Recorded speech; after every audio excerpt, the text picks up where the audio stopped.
नमस्कार, आप देख रहे हैं news in India. News in India में आपका स्वागत है। आइए नजर डालते हैं आज की कुछ खास खबरों पर। उत्तर प्रदेश के विश्वविद्यालयों और महाविद्यालयों में स्नातक प्रथम व स्नातकोत्तर प्रथम वर्ष के विद्यार्थियों को बिना परीक्षा के अगली कक्षा में प्रमोट किया जाएगा। वहीं स्नातक द्वितीय वर्ष, अंतिम वर्ष और स्नातकोत्तर अंतिम वर्ष के विद्यार्थियों को वार्षिक परीक्षाएं अगस्त के मध्य तक कराई जाएंगी।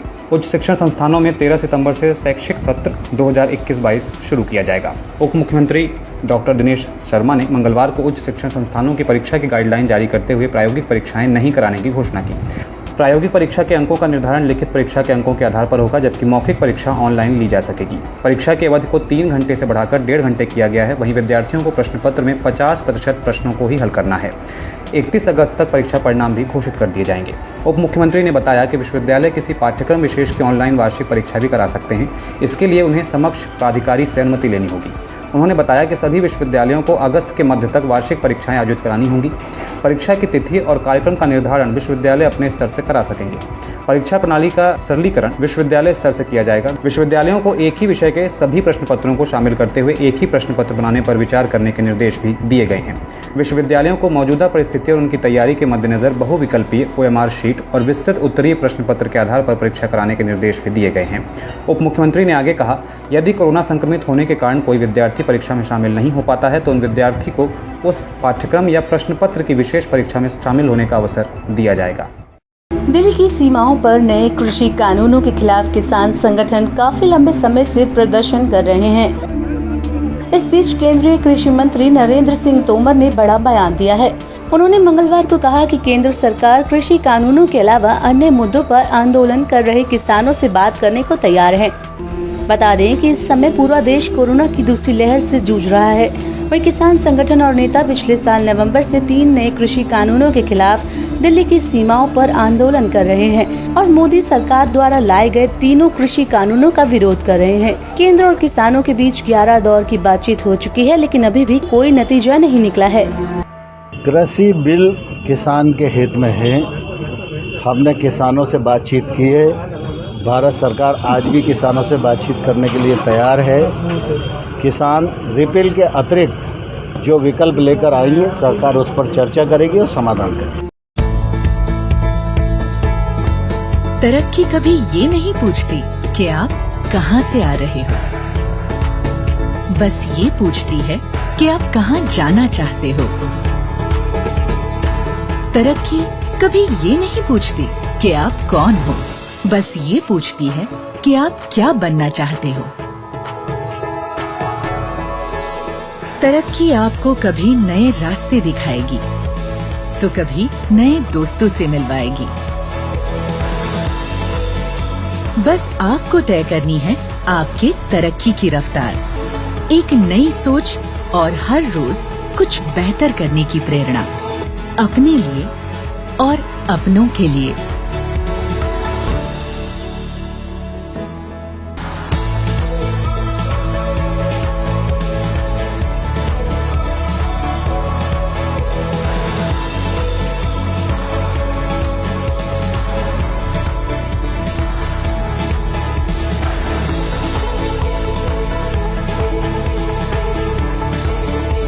हर रोज कुछ बेहतर।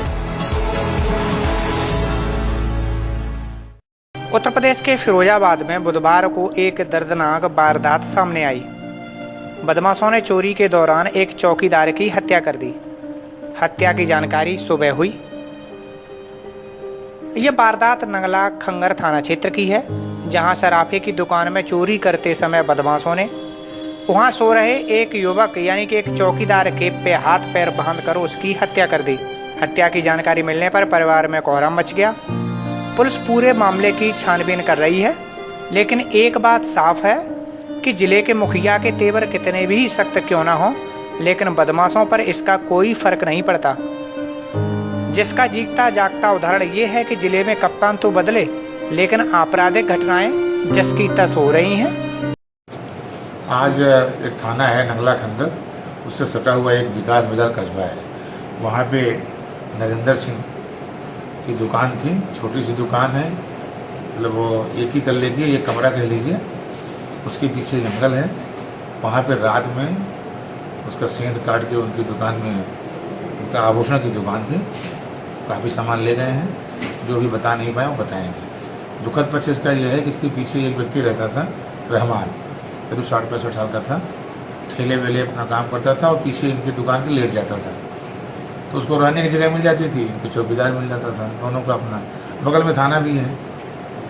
तो उसकी हत्या कर दी गई है। उसको हत्या करने के बाद उसका जो है उसके सिर को पूंछ डाले हैं, पोस्टमार्टम के लिए भेज दिया है, डिटेल उसमें आएगा। उसके बाद इन्होंने सेंध को काट के फिर उनकी जो अलमारी थी उसको काटे हैं, उसको तोड़े भी हैं। जो भी सामान रहा होगा उनको सोना चांदी दे गए हैं। FIR भी दिया नहीं था उन्होंने, FIR करा के पूरी कार्रवाई हम लोग करेंगे। हमारा जो डॉग स्क्वाड था उसने काफ़ी लीड दिया है। फिर फिंगरप्रिंट का भी हमारा गया हुआ था यूनिट, फील्ड यूनिट, वो भी अपनी लीड दे रहा है।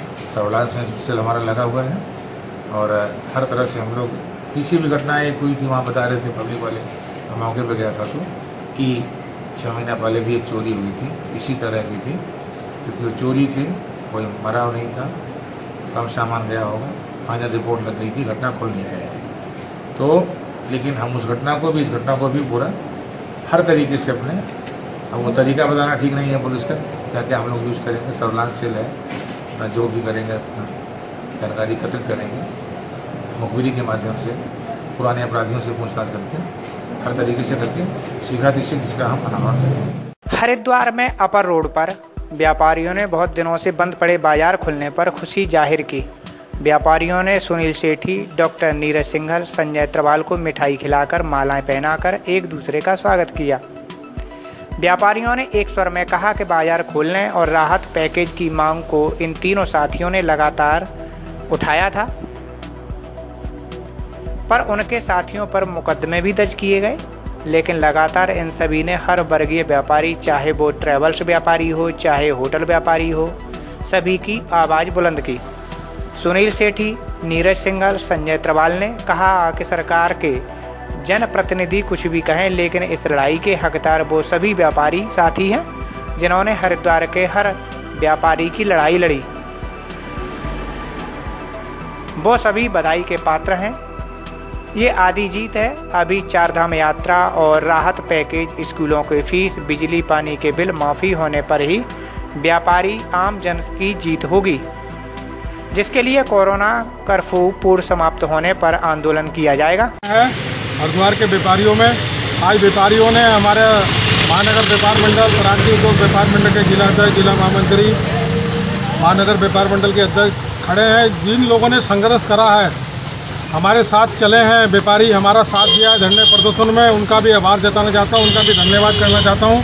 और वो लोग मुकदमों से न डरें, किसी बात से भी घबराएं ना, उनके साथ खड़े हैं। और व्यापारी हित में हमारे लिए व्यापार पहले है, पार्टी बाद में है। पहले व्यापारी इतनी लड़ाई लड़ेंगे, जहाँ व्यापार खतरे में होगा हम उसके लिए आगे बढ़ेंगे। अध्यक्ष जी, मुकदमे से कोई फर्क नहीं पड़ने वाला हमको। अभी और मुकदमे भी झेलने, हमें तो और भी करने हैं। सरकार ने जो उनकी मंशा है, जिन लोगों को मुकदमे करने से उनकी मंशा को शांति मिलती है, वो करवा ले, कुछ नहीं फर्क पड़ना। मगर 2022 के चुनाव में उनका सफाया है हरिद्वार से इस बारी बिल्कुल। बहुत खुले रूप से कहना चाह रहा हूँ। आज जो बाजार अपने व्यापारी भाइयों का धन्यवाद, जिन व्यापारियों ने हमारे साथ संघर्ष करा, जिन व्यापारियों ने हमारे साथ लड़ाई लड़ी है, व्यापारी हमारे साथ खड़े रहे हैं। हम वो हमारे दुख सुख के साथी हैं, उनके दुख सुख के साथी हैं। मगर जिन पे मुकदमे हुए उनको घबराने की जरूरत नहीं है। पूरा व्यापार मंडल, पूरा प्रांतीय उद्योग व्यापार मंडल, महानगर व्यापार मंडल उनके साथ खड़ा है। कहीं से कहीं पीछे हटने वाले नहीं है। जहाँ व्यापारियों की लड़ाई होगी, सबसे आगे बढ़ के लड़ाई लड़ेंगे। मगर सरकार से एक निवेदन करना चाहता हूँ, सरकार ये सारे बॉर्डर खोल दे, सरकार 4 धाम यात्रा चलवा दे और व्यापारियों को कोई राहत दे दे। और आगे आने वाला सावन कावड़ मेला है, इसको सुचारू रूप से कराए, नहीं तो हम अनशन पे बैठेंगे और धरने प्रदर्शन हमारे जारी रहेंगे अगर कावड़ मेला नहीं सरकार कराती तो। व्यापारियों का संघर्ष जो है थोड़ा सा लाभ मिला है। 3 दिन के लिए दुकानें खोली हैं। सरकार व्यापारियों के आगे झुकी है और 100% झुकी है। आगे भी हमें उम्मीद है कि सरकार जो है 4 धाम यात्रा भी खोलेगी, बॉर्डर भी खोलेगी और बाजार को सुचारू रूप से 7 के 7 दिन खोलेगी। नहीं तो हमारा संघर्ष फिर जारी रहेगा। सरकार अगर इसको खोलेगी तो सरकार का कोटि धन्यवाद सारे व्यापारी करेंगे, समझे ना। हमारा केवल यही मानना है कि बॉर्डर खोलें, यात्री आए। क्यों? हरिद्वार का जो जितना भी रेवेन्यू है सब यात्रा पे डिपेंड है। यात्री आएगा तो यहाँ दुकानें चलेंगी, चार धाम यात्रा चलेगी, नहीं तो आप देखेंगे कुछ नहीं चलेगा यहाँ पे। तो सरकार का थोड़ा सा धन्यवाद है कि उन्होंने थोड़ा कुछ किया हमारे दबाव में आकर के, नहीं तो आप समझ लीजिए कि और आगे बढ़ने वाला था ये। आधी चीज़ इसलिए हुई कि आज बाजार सुबह 8 से 5 बजे तक खोलने की अनुमति जारी हुई है।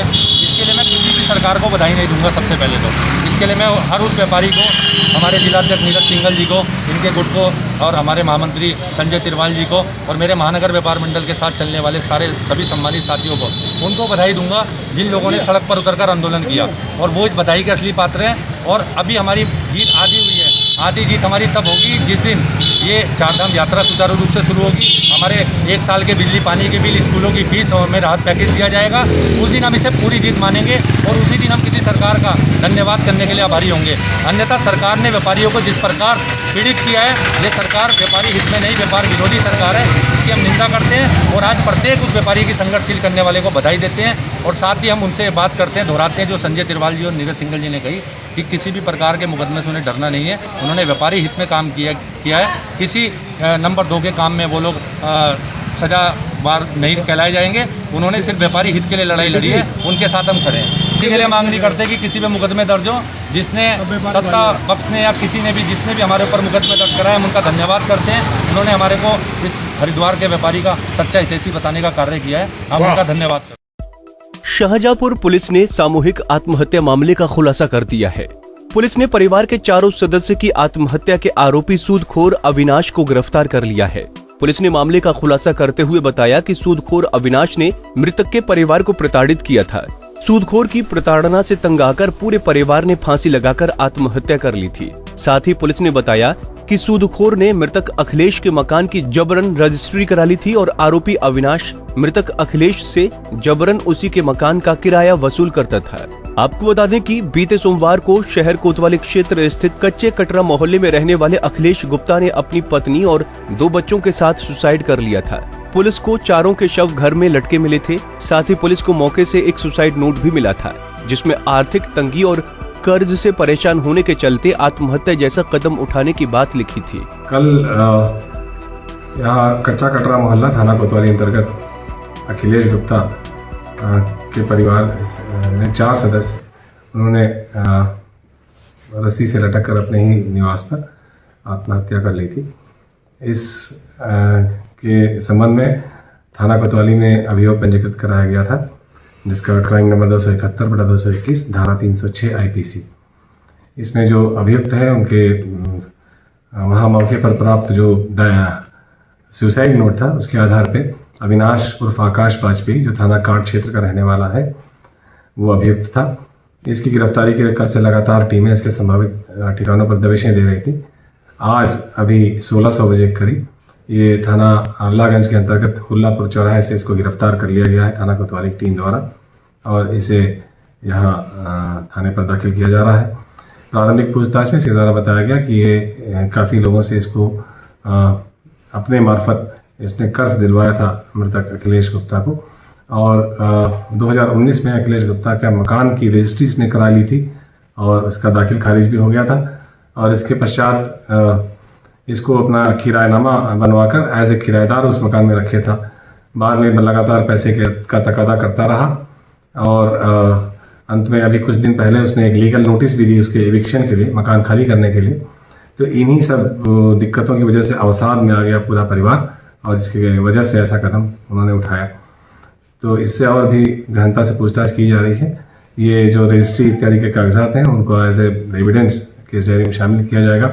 एक वरिष्ठ निरीक्षक को इस अभियोग की विवेचना में मार्गदर्शन और सहयोग के लिए लगाया गया है, ताकि पर्याप्त साक्ष्य संकलित कर आरोपी को इस जघन्य जो घटना हुई, जो बहुत लोमहर्षक घटना हुई, इसमें उसे सजा दिलाई जा सके। कानपुर में देर रात भीषण सड़क हादसा हुआ है। इस हादसे में करीब 17 लोगों की मौत हो गई है। बताया जा रहा है कि आउटर क्षेत्र स्थित सचेड़ी थाना इलाके में बस और लोडर के बीच सीधी टक्कर हुई थी। टक्कर इतनी जोरदार थी कि लोडर के परखच्चे उड़ गए और बस सड़क किनारे करीब 20 फीट नीचे जाकर गिर गई, जिसके बाद बस पलट गई। वहीं मौके पर यात्रियों में चीख पुकार मच गई। ऑटो और बस की भीषण टक्कर में 17 लोगों की मौत हो गई, जबकि इस हादसे में 4 लोगों के घायल होने की खबर है। वहीं हादसे की सूचना मिलते ही पुलिस फोर्स और आला अधिकारी मौके पर पहुंचे और राहगीरों की मदद से क्षतिग्रस्त वाहनों से घायलों को बाहर निकालने के लिए राहत बचाव कार्य शुरू किया और घायलों को आनन फानन में हैलट अस्पताल भर्ती कराया गया, जहां घायलों का इलाज चल रहा है। बताया जा रहा है कि मृतकों में ज्यादातर मजदूर हैं जो बिस्किट फैक्ट्री में काम करते थे। ये सभी लोडर में सवार थे। वहीं भीषण सड़क हादसे में हुई मौत पर प्रधानमंत्री नरेंद्र मोदी और मुख्यमंत्री योगी आदित्यनाथ ने गहरा दुख जताया है। इसके साथ ही मृतकों के परिवारों के लिए राहत राशि का ऐलान किया गया। प्रधानमंत्री ने 2-2 लाख रुपए देने की घोषणा की है तो सीएम ने भी 2-2 लाख के मुआवजे का ऐलान किया है। वहीं घायलों को 50-50 हजार का मुआवजा दिया जाएगा। इसके साथ ही मुख्यमंत्री ने इस सड़क दुर्घटना में घायल लोगों के शीघ्र स्वस्थ होने की कामना करते हुए समुचित इलाज की व्यवस्था करने के निर्देश दिए हैं। उन्होंने कहा कि उच्च अधिकारी मौके पर पहुंचकर युद्ध स्तर पर राहत कार्य सुनिश्चित कराए। उन्होंने जिला प्रशासन को दुर्घटना के कारणों की जांच कर रिपोर्ट प्रस्तुत करने के निर्देश दिए हैं।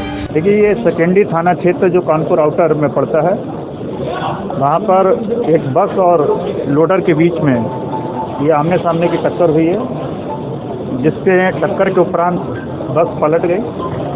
इस दुखद घटना में 16 व्यक्तियों की इसमें मौत हुई है और 5 लोग इंजर्ड हैं, जिनका यहाँ पर हैलट हॉस्पिटल में इनका बेहतर से बेहतर इलाज कराने का प्रबंध किया जा रहा है। कहाँ से कहाँ जा रही थी? ये जो इंजर्ड हैं इनसे बातचीत हुई है, जो बोलने की स्थिति में है। ये सेकेंडरी थाना क्षेत्र में एक लालेपुर गांव है, वहाँ से करीब 14-15 लोग वहाँ से चढ़े थे, कुछ लोग पीछे से आ रहे थे लखनऊ साइड से, और एक स्थानीय बिस्कुट फैक्ट्री में काम ये लोग करते हैं, वहाँ उनके जाने की बात ये लोग बता रहे हैं। एक प्राइवेट बस थी जिसका लोडर से एक्सीडेंट हुआ। इधर सर्वप्रथम बात उनके बता रहे हैं कि एक्सीडेंट हुआ है बस और मिनी बस में, और जैसा कि आपको देख रहे हैं कि आपके सामने हमारे पास जो पहले आए हैं 4 पहले आए थे, इसके बाद फिर 11 आए हैं और अभी 6 आए, टोटल करीब 15-16 तक आ चुके, जिसमें पहली बार में जो आए हमारे 10 ब्रॉडेड आए हैं, 5 भी लाइव है तो उनका ट्रीटमेंट चल रहा है, उनका डिस्ट्रिक्ट ऑपरेटिव टीम लगी है। अभी जो 6 आए उनको भी एग्जामिन कर रहे हैं, इसमें कितने लाइव नहीं कह सकते, लेकिन अभी अंदर डॉक्टर लगे हुए, देखते जैसा होता बताते हैं। एसटीएफ ने महिलाओं से शादी के लिए सरकार द्वारा अनुदान दिलाने के नाम पर ठगी करने वाले एक आरोपी को गिरफ्तार किया है। आरोपी ने कई युवतियों से शादी के लिए अनुदान दिलाने के नाम पर लाखों रुपए की ठगी की थी। एसटीएफ ने आरोपी को थानागंज क्षेत्र से गिरफ्तार किया है। रामपुर के थानागंज की 4 युवतियों से शादी के लिए डॉक्टर भीमराव अंबेडकर जन कल्याण सेवा समिति के सदस्य 3,80,000 रुपए दिलवाने के नाम पर ठगी की गई। ठग ने करीब 2 लाख रुपए अपने अकाउंट में डलवा लिए। इसके बाद फॉर्म भरवाकर ठग ने कहा कि कुछ दिन के बाद आपके पते पर चेक आ जाएंगे। कुछ दिन बाद उनके पते पर 3,80,000 के 4 चेक प्राप्त हुए।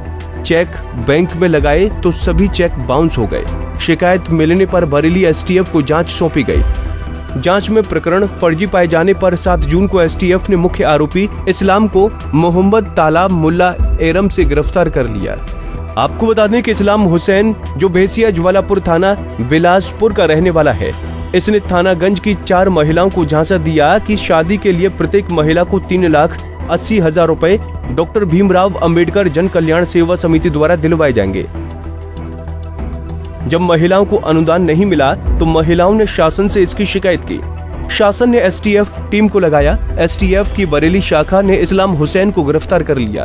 थानागंज क्षेत्र की कुछ महिलाओं के एक व्यक्ति के द्वारा कुछ पैसे हड़प लिए गए थे, जिसे एसटीएफ के द्वारा गिरफ्तार कर लिया गया है। क्या है पूरा मामला?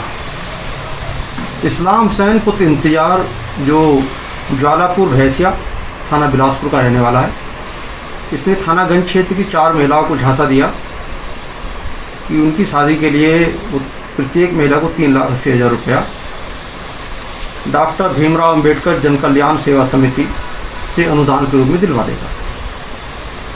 लेकिन इसने उन महिलाओं के सामने ये शर्त रखी कि उन महिलाओं को इसके अकाउंट में 2 लाख रुपये जमा करना पड़ेगा। इन महिलाओं द्वारा इस लालच में कि ये उन सबको 3,80,000 रुपये प्रत्येक महिला को दिलवाएगा, 2 लाख रुपये इसके अकाउंट में जमा कर दिया। लेकिन जब इन महिलाओं को अनुदान नहीं मिला तो इनके द्वारा शासन को शिकायत की। शासन ने एसटीएफ टीम को लगाया। एसटीएफ की बरेली शाखा ने इस्लाम हुसैन को गिरफ्तार कर लिया है और थानागंज पर विधिक कार्रवाई की जाए।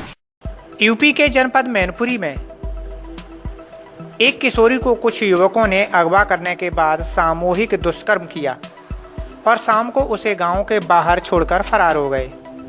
सोमवार को पीड़िता के परिजनों ने एसपी को प्रार्थना पत्र देकर कार्रवाई की मांग की है। आपको बता दें कि थाना किसनी क्षेत्र के नंगला देवी के रहने वाले एक व्यक्ति की 17 वर्षीय पुत्री 1 जून को दुकान पर कुछ सामान खरीदने के लिए गई थी।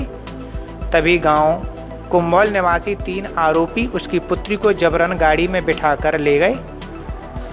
आरोप है कि तीनों आरोपी किशोरी को करहल थाना क्षेत्र में किसी जगह पर ले गए, जहां आरोपियों ने किशोरी को बंधक बनाकर बारी बारी से दुष्कर्म किया।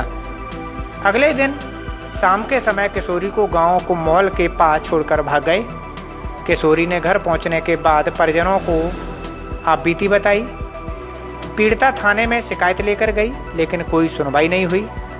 सोमवार को पीड़िता अपने परिजनों के साथ एसपी कार्यालय पहुंची और प्रार्थना पत्र देकर रिपोर्ट दर्ज कराने और आरोपियों की गिरफ्तारी की मांग की। घर से जा रहे थे पैसे देने के लिए और 2 लड़का आए वे मतलब लिवा लिए और मैं छोड़े आए फिर वे मतलब जे लोग मन तक पठाए आए वे थे 3 लोग का, एक को जान तो 2 बहरी थे। कौन कौन था और कहाँ ले गया आपको?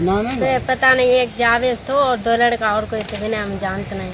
अच्छा, उसके बाद क्या हुआ आगे? हाँ वे लिवाई है, फिर बिना मतलब में गलत काम करे। कहाँ ले गए थे तुम्हें? कहाँ रखा था? करहल।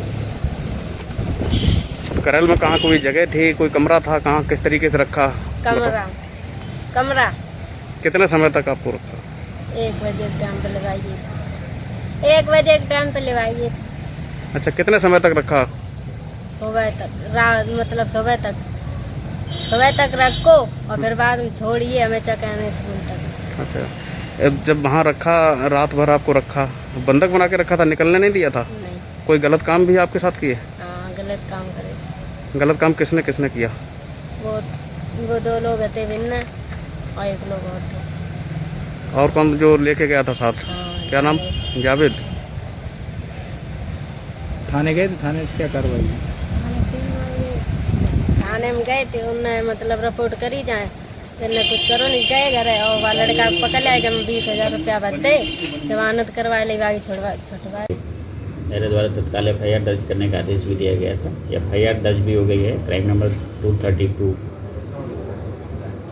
अंडर 366 और 363 के तहत दर्ज है और ये अभी इन्वेस्टिगेशन इसका चल भी रहा है। और पिछले साल भी जानकारी में आया कि ये किसी लड़के के साथ गई थी, फिर अपने से वापस आ गई थी। 16 सपाटा घर के लोग कर लिए थे। इस साल भी अपने से आई है और एक उसका रिकॉर्डिंग हुआ है, उसके अनुसार ये कुछ लोगों के साथ गई थी, फिर वापस भी अपने से ही आ गई है। लेकिन जो उसने तहरीर दिया उस आधार पर मुकदमा दर्ज है। जहाँ तक गैंगरेप वगैरह की बात है तो ऐसा कुछ नहीं है। सहारनपुर के बेहड़ थाना क्षेत्र में एक हैंडपंप प्रशासन के लिए जी का जंजाल बन गया है। पहले एक शिकायत पर हैंडपंप को जिला प्रशासन ने उखड़वाया तो कांग्रेसी नेता विरोध में उतर आए। एसडीएम ने उन्हें आश्वासन दिया कि हैंडपंप वहीं दोबारा लगवा दिया जाएगा, तो एसडीएम के आश्वासन के विरोध में हिंदू संगठनों में उबाल आ गया और बजरंग दल सहित विभिन्न हिंदू संगठनों के लोगों ने कस्बे में जुलूस निकालकर कोतवाली बेहड़ में धरना दिया और हनुमान चालीसा का पाठ किया। इस दौरान हिंदू संगठनों के कार्यकर्ताओं ने एसडीएम को ज्ञापन दिया। एसडीएम के आश्वासन के बाद ही धरना समाप्त किया गया। इसके बाद इस मामले में भीम आर्मी भी कूद पड़ी। भीम आर्मी के राष्ट्रीय उपाध्यक्ष और कार्यकर्ता अब हैंडपंप दोबारा लगाने की मांग को लेकर धरने पर बैठ गए हैं। हैंडपंप हटाए जाने और दोबारा लगवाए जाने को लेकर कस्बे का माहौल गर्म है। तो वहीं प्रशासन द्वारा हिंदू संगठनों को दिए इस आश्वासन की खबर कांग्रेसियों को लगी तो एक बार फिर कांग्रेस धरने की तैयारी करने लगी। इस कड़ी में एक बार फिर हैंडपंप लगवाने को लेकर धरने पर बैठने जा रहे कांग्रेस के 2 विधायकों को पुलिस ने हिरासत में ले लिया है। पुलिस ने पूर्व मंत्री व कांग्रेस के बेहड़ विधायक नरेश सैनी और सहारनपुर देहात विधायक मसूद को हिरासत में लिया गया। वहीं पुलिस प्रशासन की कार्रवाई से कांग्रेसियों में भारी आक्रोश है। कांग्रेसियों ने प्रशासन के खिलाफ जमकर नारेबाजी की। हालांकि पुलिस दोनों विधायकों को पुलिस लाइन ले गई है। जहां कुछ समय बाद सभी कांग्रेसी नेताओं को पुलिस लाइन में लाकर निजी मुचलके पर रिहा कर दिया गया है। आपको बता दें कि बेहट कस्बे के मोहल्ला मनीहारान में करीब 40 वर्ष पुराना एक सरकारी हैंडपंप लगा हुआ था, जिसे एक दुकानदार की शिकायत पर स्थानीय प्रशासन ने उखड़वा दिया। हैंडपंप उखाड़ने के मामले को लेकर कस्बे में राजनीति गर्मा गई है। अब देखना ये है कि 2022 चुनाव से पहले एक नल को लेकर यूपी की प्रथम विधानसभा क्षेत्र से शुरू हुई ये सियासी जंग कहां तक जाती है। जो रामपुर मनिहारान और रामपुर सोरी कह रहा मनिहारान मोहल्ला पड़ता है बेहट में, वह एक नल था और उस नल को पुलिस प्रशासन ने टोटल जाकर उसको कटर से काट के बाहर निकाल दिया। किसी की शिकायत नहीं थी, वो इन्हें पता होगा, लेकिन वो जो नल था वो हिंदू ने लगवाया। काम्बोज साहब हैं, 80 साल के आज भी हैं। 20 साल पहले वो नल लगातार एक परिवार के हिंदू परिवार के द्वारा चला, फिर वो नगर पंचायत के लिए चला। वो 40 साल से लगातार वो नल चल रहा है। प्रकरण में बेहट के माननीय विधायक और सदर के माननीय विधायक और उनके कुछ समर्थक धरना प्रदर्शन के लिए उस पॉइंट पे जा रहे थे और सूचना मिलते ही बेहट पुलिस ने उनको गिरफ्तार किया है। रास्ते से ही गिरफ्तार किया, गिरफ्तार करके यहाँ पे पुलिस लाइन सहारनपुर ले आई है। पुलिस लाइन में उनको डिटेन करके इसके बाद एडीएम प्रशासन के आदेश के क्रम में उनको व्यक्तिगत मुचलके पर रिहा किया गया है और पकड़ के संबंध में एडीएम प्रशासन और पुलिस अधीक्षक देहात द्वारा इसका वहाँ पे जांच पड़ताल की जा रही है। फिरोजाबाद में ब्लॉक प्रमुखी के लिए दावेदारों ने उठापटक करना शुरू कर दिया है। प्रत्याशी अपनी जीत सुनिश्चित करने के लिए साम दाम दंड भेद सब कुछ अपना रहे हैं। यहाँ तक कि मतदाताओं को जबरियां घर से उठाया जा रहा है, क्योंकि ऐसा ही एक मामला आज फिरोजाबाद की तहसील जसराना में देखने को मिला।